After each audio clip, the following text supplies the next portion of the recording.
नारायणगाव शहरामध्ये आज सलग दुसऱ्या दिवशी देखील घरफोडीचा प्रकार झालेला आहे। आज आपण खोडद रोड येथील रोज पेट्रोलच्या समोर वैभव लक्ष्मी ही बिल्डिंग आहे। यामधील विंग ए मध्ये पहाटे 4च्या दरम्यानमध्ये ही घरफोडी झालेली आहे।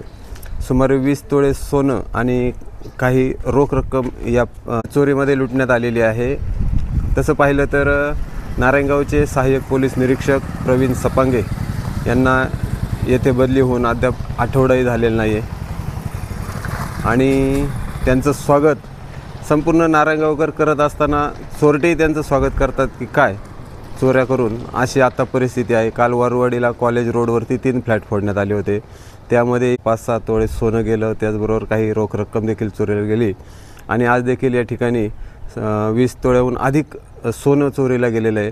नारायणगाव शहर पोलीस तपास करत आहेत, CCTVचा मागोवा घेत आहेत। मात्र दिवाळीच्या सणाच्या तोंडावरती अशा प्रकारे लोकांमध्ये दहशतीचं वातावरण मात्र निर्माण झालेलं आहे। बाहेर तो घरात कोण नव्हतं? घरात आम्ही होतो।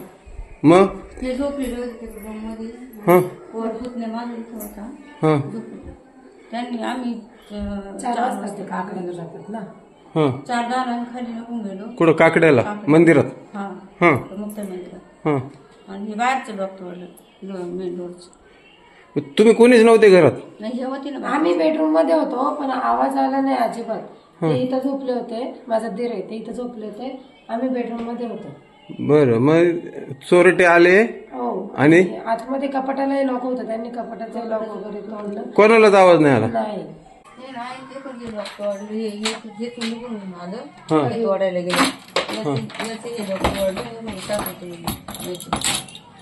आणि इथं आतमध्ये डबा होता दागिन्यांचा। हा इथं डबा होता, मोठा डबा होता एवढ्या मापाचा। तो डबा घेतला फक्त, बाकी पुढे हात नाही लावला इकडं। आणि इकडच्या ही पाकिट बिकिट होती त्या लॉक मध्ये तेवढी काढली, इकडे काढून टाकली, ती मोकळीच होती। सगळं पसारा त्यांनीच काढून टाकला। एकाच पाकिटात पैसे होते त्याच्यात भरतो। किती दागिने होते? 20 तोळ्याच्या पुढे होते। 20 तोळे दागिने होते आणि पैसे रोख किती होते? रोख माझे 60,000 रुपये होते। अशी किरकोळ असते कसे जशी येते तशी बाय माणूस कसं जशी येते। हे कपाट तुमचं आहे का? हा हे कपाट माझं। मी इथं कोण नव्हतं झोपलेलं? तिथं ते झोपत असेल आमचे महाराज, पण ते आम्ही पाकडायला गेलो। दागिने काय काय होते? दागिने ना 3 मंगळसूत्र होती, कानातलं जवळपास 7-8 जोड असते, कारण ते कसं करून ठेवले 2-2, 3-3 जोड होतं ना। मग ते तसंच असं किरकोळ करून ठेवतच माणूस, असं होतं। परत नथा होत्या, बारखाड्या पोरांचं किडूक मिडुकले होतं, अंगठ्या होत्या, ब्रेसलेट होतं, चैन होती, लय होतं, बरंच काय होतं। त्याचं एवढं ध्यान आहे माझ्या याच्यातलं कॉईन होता ना? कॉईन होता 1 तोळ्याचा एक, आणि माझ्या हातात ते तोळबंद्या माहितीत का त्या होत्या जवळ 25 तोळ्याच्या। 25? ते याच्या चांदीच्या होत्या। अच्छा, 25 तोळे चांदीचे बाजूबंद ते। हा सगळं त्याच्या काहीच बाजूला नव्हतं, बँकेची पुस्तकं त्याच्यात सगळं त्याच्यातच होतं। कारण माझं ठेवायला तेवढंच ना, कपाट डब्याला कुलूप राहील म्हणून डबा आतमध्ये ठेवला होता, आणि डब्याला पण कुलूप होतं। मग हे आता कुणीतरी तुमच्या माहितीतलंच असं वाटतंय, डायरेक्ट इथं येणं म्हणजे। आणि बाहेर झोपलेले होते ना, त्यांना सुद्धा कळालं नाही, ते म्हणतात आलं फक्त ते बाहेर होते आणि आम्ही या बेडरूम मध्ये झोपलेलो होतो। आम्ही त्या बेडरूम त्यांनी त्या बेडरूमला हात सुद्धा लावला नाही, ते डायरेक्ट इकडेच आले। ते बेडरूमचा दरवाजा उघडच होता, कडी नव्हती, आतून काय नव्हतं। स्टीलचा होता डबा का पितळाचा होता? स्टीलचा डबा होता, एवढा मोठा डबा होता।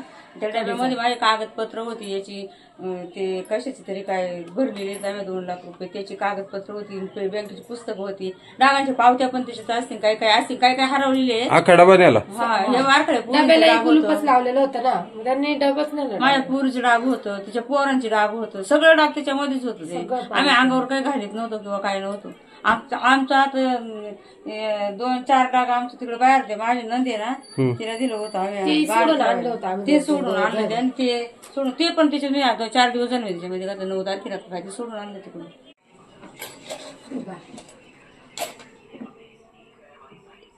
आणि आता CCTV सकाळी पोलीस आले होते ना, तुम्हाला किती वाजता समजले चोरी झाली? तुम्हाला 6 वाजता समजलं, तुम्ही काय केलं?